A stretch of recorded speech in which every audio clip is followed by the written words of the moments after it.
लखनऊ की जनता समझदार जनता है, उनको मालूम है कि इस प्रकार के टपोरी टाइप के नेता जो हैं इनकी कोई हैसियत नहीं है। इससे पहले भी एक साहब थे, उन्होंने बड़े इमाम बाड़े के बारे में इस प्रकार के शब्द बोले थे, लेकिन इस सब चीज़ों का कोई असर पड़ने वाला नहीं है। लखनऊ में सौहार्दपूर्ण वातावरण बना है, बना रहेगा। ये होली का त्यौहार है, रमज़ान का त्यौहार है, ईद और रामनवमी जैसे त्यौहार हैं।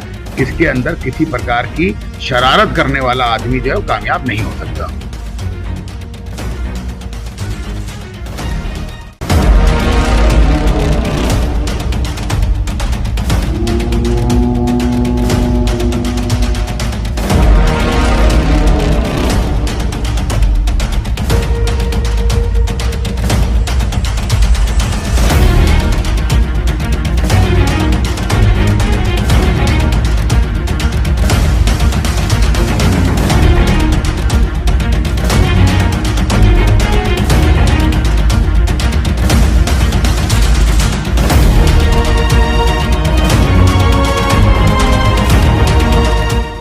लखनऊ की ऐतिहासिक दरियावाली मस्जिद के बगल में स्थित पार्क को लेकर के एक नया विवाद शुरू हो गया। अभी 2 दिन पूर्व अखिल भारत हिंदू महासभा के लोग वहां पहुंचे और उन्होंने दरियावाली मस्जिद वक्फ पर उस पार्क को कब्जा करने का आरोप लगाया। क्या पूरा मामला है और सच्चाई क्या है, आज हम बात करेंगे वरिष्ठ शिया नेता शमील शमशी जी से। शमील जी, ये बताइए कि जो दरियावाली मस्जिद के बगल में स्थित पार्क है किस स्थिति में है और अगर माना जाए तो वो किसका पार्क है?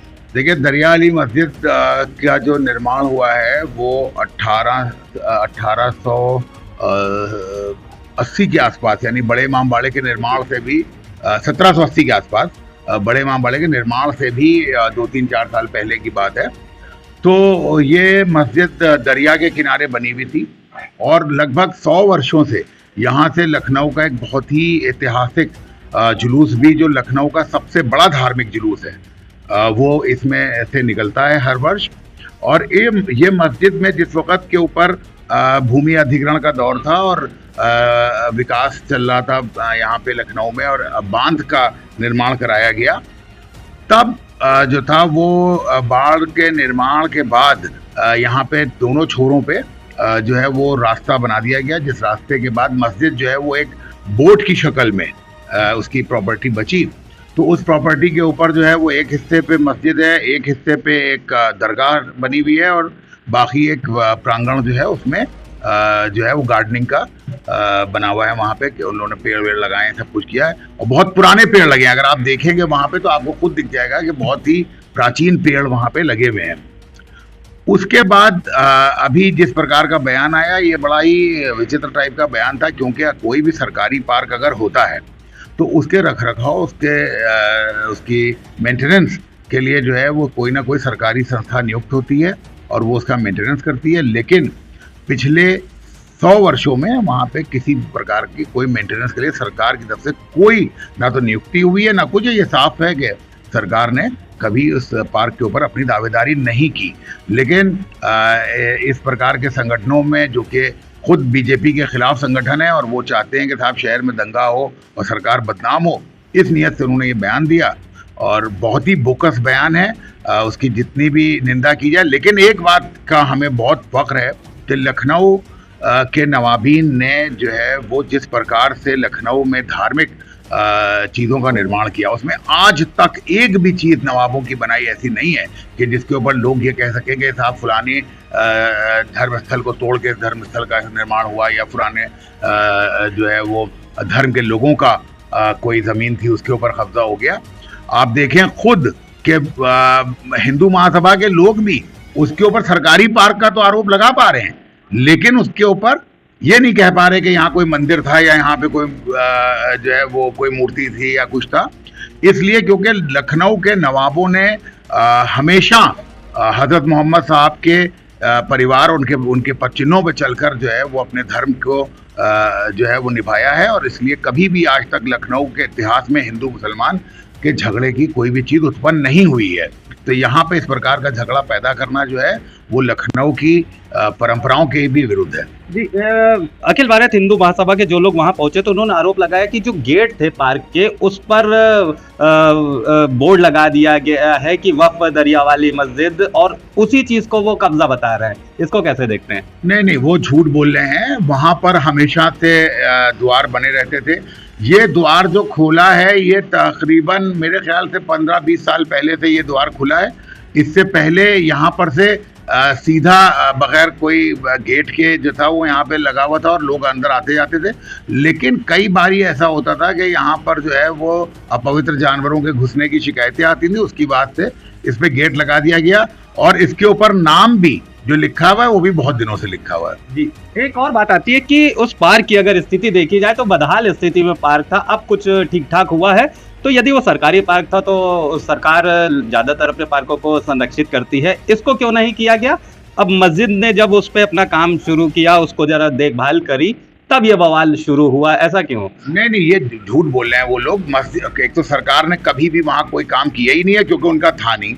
सरकार जब मस्जिद ने भी इसमें कोई नया काम, या वहां जाके देखें जो पेड़ लगे हुए हैं वो क्या अभी के लगे हुए? इतने बड़े बड़े पेड़ जो लगे हुए हैं, या वहां जो मार्ग भी जो बना है वो भी अभी का नहीं बना हुआ है, वो भी बहुत समय का बना हुआ है। वहां पर 2 दुकानों का निर्माण था जिसको अवैध बता के सरकार ने जो है वो गिरा दिया था कि आप जो है वो इस तरह से दुकानें नहीं बना सकते। जैसे कहीं पे भी अवैध निर्माण हो जाता है, हमारी अपनी जमीन पर अवैध निर्माण होगा तो सरकार गिरा देगी, लेकिन उसको गिराने के बाद ये थोड़ी नहीं हो जाएगा कि सरकार की जमीन है।